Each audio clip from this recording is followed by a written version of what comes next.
Introducing PerfTracks, my latest jam and lesson video bundles. Available now at perfectodecastro.com/perftracks. Check it out. Scenes from Inside is the latest release from beloved Filipina singer and songwriter Barbie Almalbis. Now available everywhere music is streamed and sold. Basta tayo'y magkasama.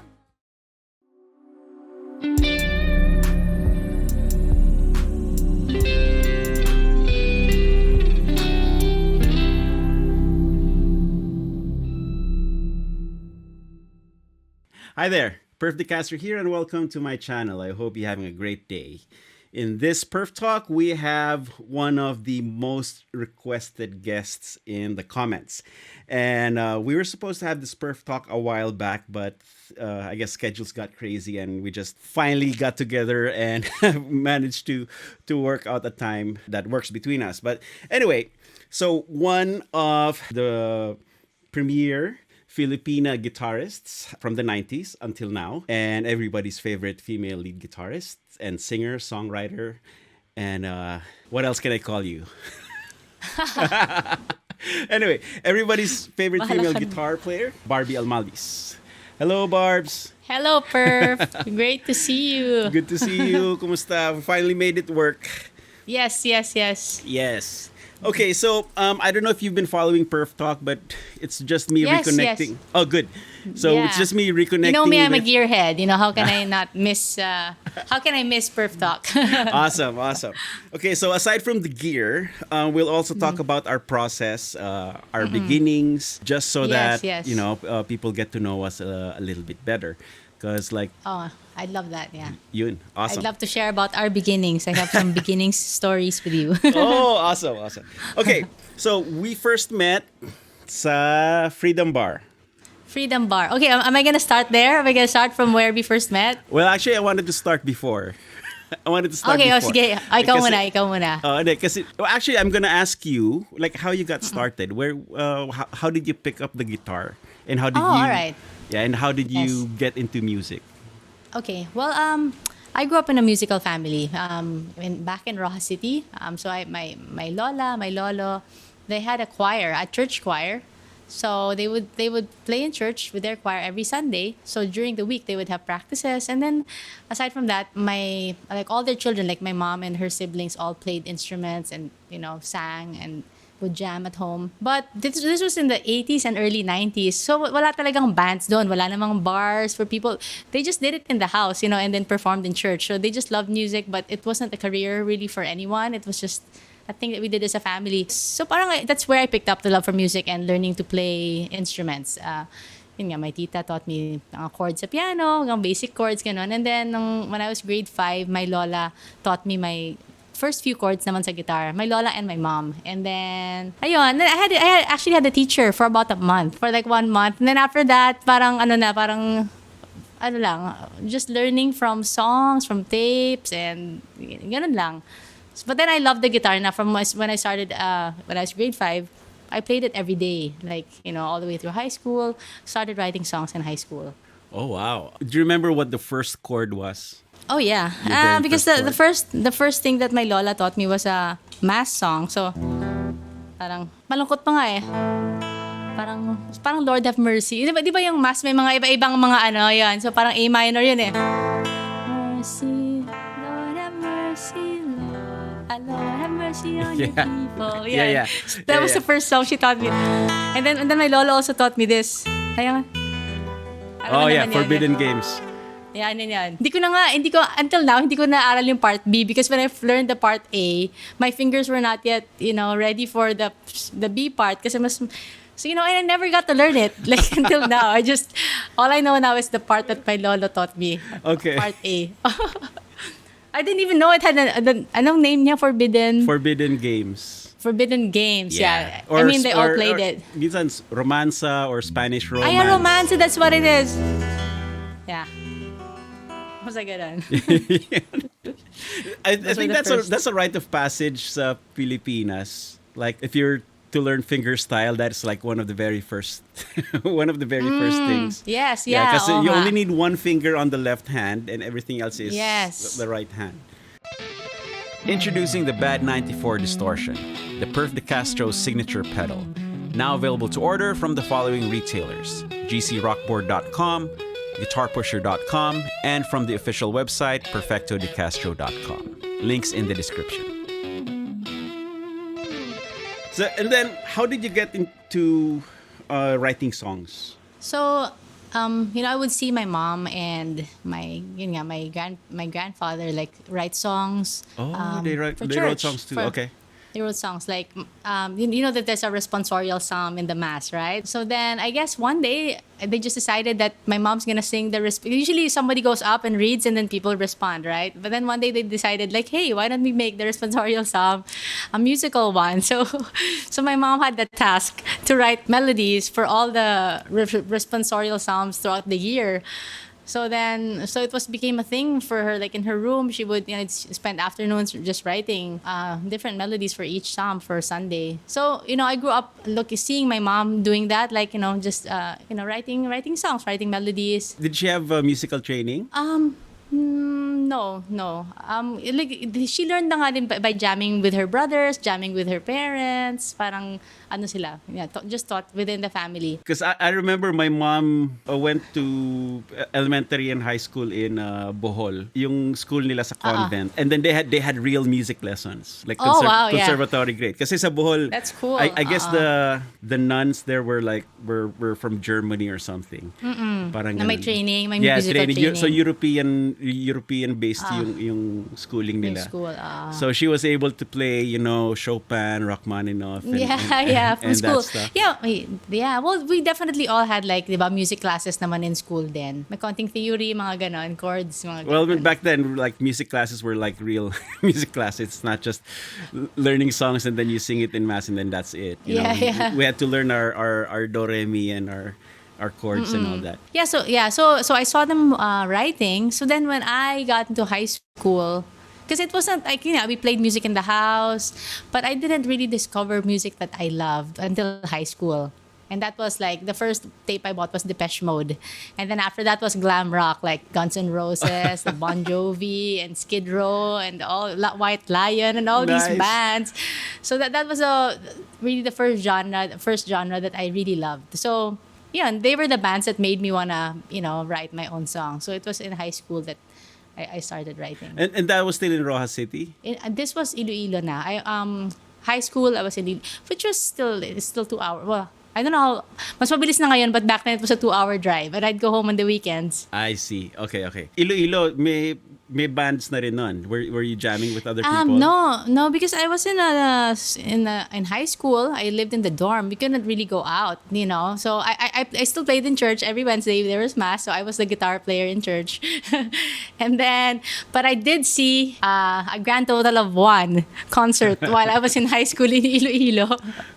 And that was the Dawn. That was my first live concert that I got to see. And so that's what it was. So it was only when I moved here for college na I got, to see more bands and things. Okay, and where did you go to college? LaSalle. LaSalle, okay. LaSalle, yeah. Then when you got to LaSalle, did you actively seek out other musicians? Well, I joined the LaSalle band to get to meet then other musicians. And ano nga ba? Yeah, I did have a band in school. I have a friend, her name's Zara, and we became friends and we just started jamming and then we were able to find a drummer, a bass player, sila Raymond, sila Darwin, sila Dwayne. So we formed a band called Green Tea, and we played the what do you call this, the Battle of the Bands in LaSalle. Okay. And then one day, in my accounting class, I was writing something. I was writing a song while in class.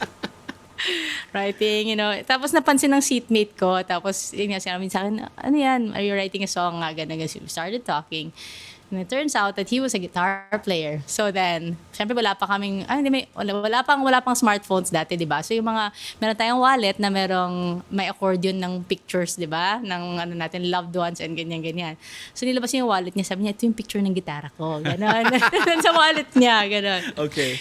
And that guy is Ran Golamco, si Raymond Golamco. Yeah, Raymond. Yeah, so ayun, so we started talking and he said, I know someone who's looking for a band. Maybe you wanna gotta, meet up with this person. So then that was Ricky Gorango, who became my bandmate with Hungry Young Poet. So when I met Ricky, ayun nga, parang he's had more experience. He was already playing for different bands, and at that time he was with Jet Pangan Group. So I had the songs, but I didn't have the plan, just the songs that I'd been writing for a while. Pero siya nga, mas may knowledge siya when it comes to bands, arrangements, things like that. So then, yan, so ano kami, we worked on my songs, and he arranged them, we arranged them together.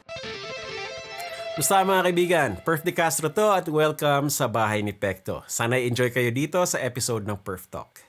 Break lang tayo saglit para sa ilang announcements. Ang bagong merch partner ko dyan sa Pilipinas ay walang iba kundi ang GC Rockboard. Matagal ng kaibigan at sponsor ng channels ko ang GC Rockboard, kaya't sigurado na ako sa kanilang service at reliability. At malaki ang tiwala kung aalagaan nila kayong lahat ng mabuti. Sa ngayon, available na sa gcrockboard.com ang mga PDC merch tulad nitong Practice Makes Perfecto Sunset Design. At ngayon, marami na rin mapapagpili ang kulay ng t-shirt. Huwag kalimutan dumaan sa video description para sa link papunta doon sa merch page. Pag napili nyo na ang PDC merch nyo sa gcrockboard.com, siguraduhin kumpleto ang lahat ng steps ng checkout. Dahil hindi ipaprocess ang orders nyo kung hindi mag-clear ang payment during checkout. At pag natanggap nyo na ang inyong PDC merch, padala nyo ako ng picture either through Facebook or Instagram para malagay ko kayo sa videos tulad ng ginawa ko sa mga kaibigan ko rito. Okay, yun na lang muna. Balik na tayo sa PERFTalk. Oh yeah, and then around that time, I got my first gig, which was in Freedom Bar. Kasi nangyari nun, dahil nga kay Ricky, pag may gig yung Jet Pangan Group, sila Mike Vigano, of course, Jet. And whenever they would have a gig, pag between their sets, pinapatugtog nila ako yung nila, parang, yun nga. Intermission. Yeah, that's it. Yeah, ako yung intermission nila between their sets. And then one time, they played in 70s Bistro. And so I played like 5 songs, something like that, 3 songs, I forgot. But when I was doing my intermission set, the owner or the manager of the then new Freedom Bar approached me afterwards, and then he said, there's this new bar, why don't you play there every Monday? So then I had to make a repertoire. Yeah, and then after that, we got a drummer. Noong una mag-isa lang ako, mamaya naging duo kami, tapos mamaya nagkaroon na kami ng drummer sa Freedom Bar. So that's where it all started first, and that's where I met you. Yes. Yeah. So that was a tri-axis gig, and you guys played before us. Yes. No. What it was like, we thank you so much for being such a big part of our career, actually, because so until at that point we weren't signed. We had got all these songs and we made demo tapes. We sent them out to all the record labels. Syempre idea lahat ni Ricky to, siya yung marunong nito. Mag 4-track recording pa kami para maganda yung tunog. Pinadala namin sa lahat ng record label. Tapos wala kami, didn't get a single callback. Like, but okay lang din, tuloy-tuloy lang yung gig. But then, yun nga, that one night, it was your album launch or part of your bar tour of your album launch. Bar tour, for Tri-Axis. So then, since you did it in Freedom Bar, so Freedom Bar said, hey, why don't you open up for Tri-Axis, who's doing a bar tour here? So that night was a special night for us because since you guys were playing, like your label was there, Sony was there. It was a packed night. All the Sony people were there and other people. So yeah, it was there that the Sony execs got to see us, and then they offered us a deal. So then we got signed with Sony and we became label mates thanks to you guys. So thank you so much for... I'm going to let you in on a secret. Yes. Before that show, I think I went to Freedom Bar to check out the place and you guys were playing. Oh. Yeah. Oh, okay. And I was in the back and... I saw you guys playing, and I knew Ricky. I I met him earlier, prior to that rather, and then I saw you guys, and then when we had a meeting with Sony, I actually asked the guys to come. No way. And I told them you gotta check out Hungry Young Poets. No way. Yeah. Thank you so much for... I did not know this. I thought it was just random that we, we're like, yay, No, because Thank you. You guys were signed to That's Colombia. such a big deal. Yeah, you guys were signed to Colombia. We were Colombia. Were you guys Epic or Colombia? Epic. We were Epic. Epic kayo, yeah. Yeah. But, with Wolfgang and... Razorback, the police. So I remember I was at Sony somewhere. I was talking to the A&R of Colombia. And he said he was searching for a band. Ganun. Okay, well, you gotta check. Wait, was that Tato or Moni? No, Tato is the head A&R. Moni is Epic. Ah, yeah. Epic Casimony. forget. I'm really sorry. I forget the name of Yes, the yes, Colombia yes. guy. But anyway, so I talked to him, and Freedom is part of our barter. You gotta check out this band. Thank so, you. And then yun. Really appreciate that. God Yeah. bless you. And then after that, and we had many more jams at Freedom afterwards. Yes. Oo nga, yeah.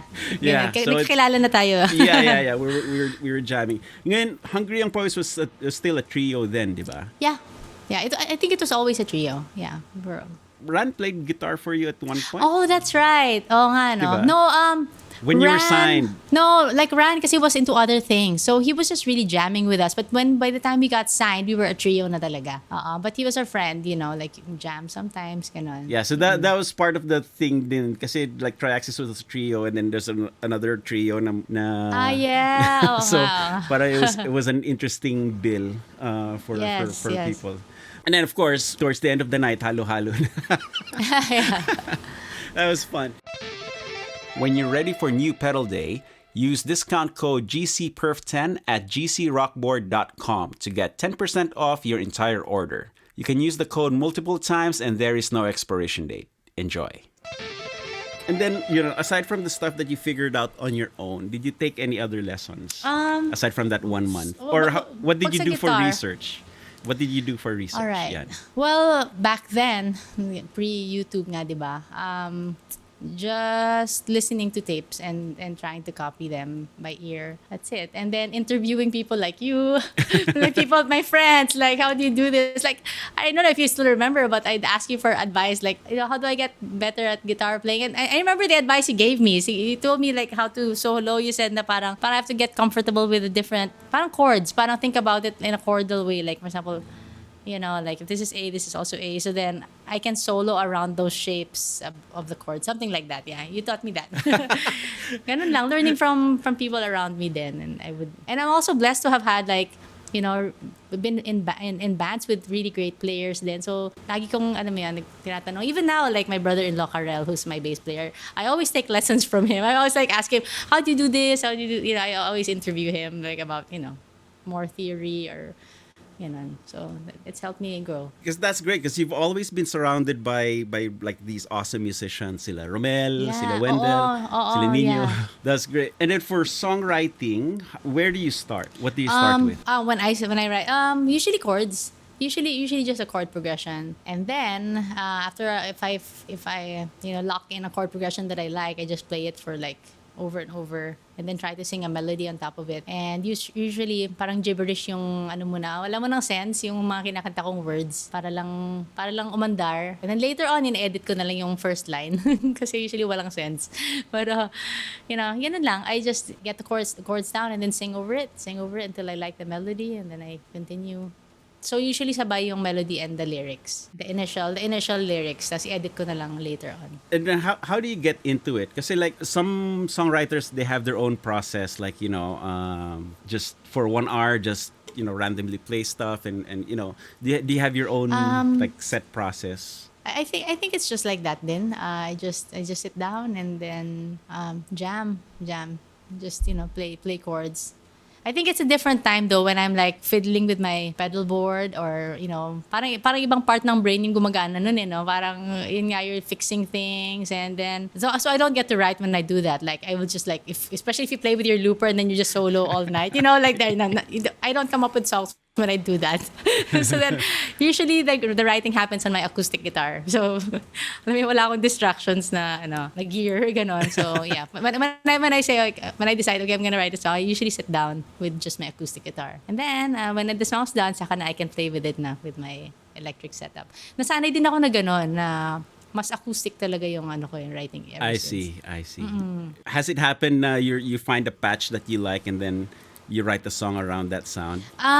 Let me see. I mean, if it has, maybe only once or twice. Usually, I don't know, parang I think I have a better sense of the song when it's very bare. You know what I mean? Like if it sounds good on an acoustic, then I think it will sound better when I put stuff on top of it. Parang ganun. I don't know. There's some people, everybody has a different process. Like, one thing I can't do is like write in the car with just like my imagination. Some people do that, right? I've tried to do that one time, especially mga long trips, diba? So like, I got the song idea. Then it's in my mind. Sounds good. Then I write down, Then when I get home and get my guitar, it doesn't sound good. It sounded good in my mind. Hindi pala. Ganon.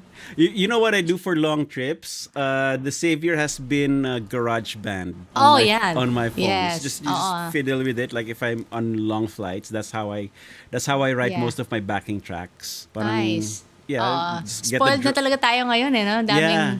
Daming nating technology na. Ang dami na. I mean, dati I was also guilty. Like, I started college as a political science major. Yes. And then, anyway, as I was saying, like, yung kanina, you mentioned your accounting story. Ako naman, if I'm bored with class, I'd be writing out tab.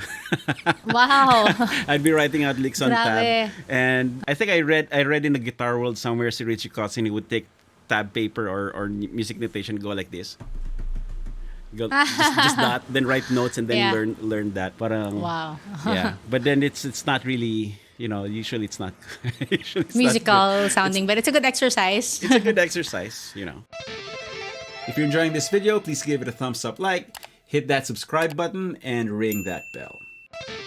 And then, okay, so how do you know when a song is finished? Oh, you don't really know. Like, especially if you play live, the song keeps changing every night, right? Like every time. So I think you just gotta have to decide that, we need to finish this recording, so you gotta stop revising the song. Yeah, but when I'm writing naman, I guess I have to get to a point where I'm happy with it. If I'm not bored with it, or if there's no boring parts, sabi tatanggalin mo yung mga boring parts sa song, ganon lang naman. But when it comes to improving the song, I feel like it's a continuous process pa rin. So. Yeah. And of course, it changes then depending on where your mindset is at. Then, I mean, that's something we Rames and I talked about. He says he changes lyrics now. Wow. Yeah. Of his old songs. Yeah. Kasi kumbaga hindi mo na pinapaniwalaan yung parang gano'n, parang you've changed as a person, so things that you used to say. Yeah, exactly. You don't believe in it anymore, or it doesn't fit you. It doesn't fit you Yeah, anymore. hindi na bagay. Yeah. I mean, I have some songs like that, like the first Triaxis album. That was such how do I put this delicately? It was at a time where I was getting over a relationship, and now I don't feel like that anymore. Parang, so it's like it doesn't feel authentic if I sing it again. If I sing it again. Parang ganun. Well, some people I'm sure could still relate to it. Yeah. Yeah, but not me. Yeah. Yeah. Which brings me to my next question. Like your 90s catalog, what do you do to update it when you perform it nowadays? I think it just kind of happens naturally when you jam it lang. Parang kami naman may gano'n naman kaming culture din sa band na we get to so we don't get bored then. Yeah, just play with the song, do your own thing. So whatever new thing you learn that na bagay, you can put it in there. So yeah, that's just how we do it. Yeah. Behind him, there's a poster there, Joy Ayala, whatever, June 30 or something like that. Basta there's a gig. Sabi ko, galing. Sabi ko, ano po yung tinutugtog nyo kay Joy Ayala? Talagang ang bagal. Sabi niya, that's my name.